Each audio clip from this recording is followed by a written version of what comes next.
Team India opener Shikhar Dhawan అంతర్జాతీయ దేశవాళీ cricket నుంచి ఇక రిటైర్మెంట్ తీసుకుంటున్నట్లు సోషల్ మీడియాలో పోస్ట్ చేయడంతో పలువురు మాజీ క్రికెటర్లు ఎక్స్ వేదికగా స్పందించారు.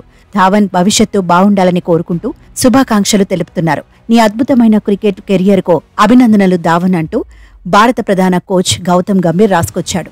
భవిష్యత్తులో నువ్వు ఏ రంగాన్ని ఎంచుకున్నా ఇదే ఉత్సాహంతో పనిచేస్తావని నాకు తెలుసు ధావన్ అని అన్నాడు.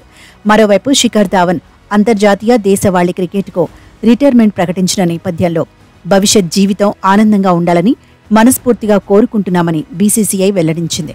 ఇక మొహాలీలో నువ్వు నా స్థానంలోకి వచ్చినప్పటి నుంచి అత్యుత్తమ ప్రదర్శనలు ఇచ్చావని వీరేంద్ర సెహ్వాగ్ పేర్కొన్నాడు. నీ కెరియర్లో ఏనాడో వెనుతిరిగి చూడలేదని, కుటుంబ సభ్యులతో నీ జీవితాన్ని ఆనందంగా సంపూర్తిగా జీవించాలని కోరుకుంటున్నానని శుభాకాంక్షలు ధావన్ అని తెలిపాడు. నీ క్రికెట్ కెరియర్ చాలా ఉత్తమమైనదని, ఎప్పటికీ నువ్వు సంతోషంగా ఉండాలి ధావన్ అని హార్దిక్ పాండ్యా ట్వీట్ చేశాడు.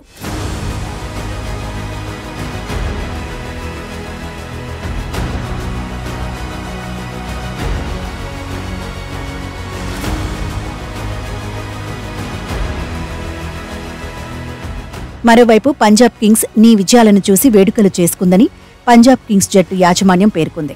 నువ్వు ఇచ్చిన పరుగులు, ట్రోఫీలు, లెక్కలేనన్ని జ్ఞాపకాలు, చిరస్మరణీయ క్షణాలను గుర్తు చేసుకుంటూ తదుపరి అధ్యాయం కోసం ఆతృతగా ఎదురుచూస్తోందని తెలిపింది.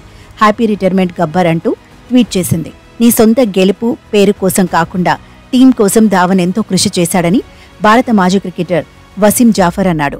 అద్భుతమైన కెరియర్కు అభినందనలు, రెండవ ఇన్నింగ్స్కు శుభాకాంక్షలని తెలిపాడు. అయితే టీమిండియా ఓపెనర్గా ధావన్ తన కెరియర్లో ఇప్పటి వరకు 167 వన్డేలు, 34 టెస్టులు, 68 టీ20 మ్యాచ్లు ఆడాడు. వన్డేల్లో 6,793, టెస్టుల్లో 2,315 పరుగులు, టీ20లో 1,759 పరుగులు చేశాడు. ఇక వన్డేల్లో 17, టెస్టుల్లో 7 శతకాలు శిఖర్ ధావన్ ఖాతాలో ఉన్నాయి. హైదరాబాద్తో పాటు ఢిల్లీ, ముంబై, పంజాబ్ జట్లకు ప్రాతినిధ్యం వహించాడు. ఇందులో ఢిల్లీ, పంజాబ్ జట్లకు కెప్టెన్సీగా చేశాడు. అయితే వివిధ కారణాలతో గత 2 ఏళ్లుగా టీమిండియాకు ధావన్ దూరమయ్యాడు.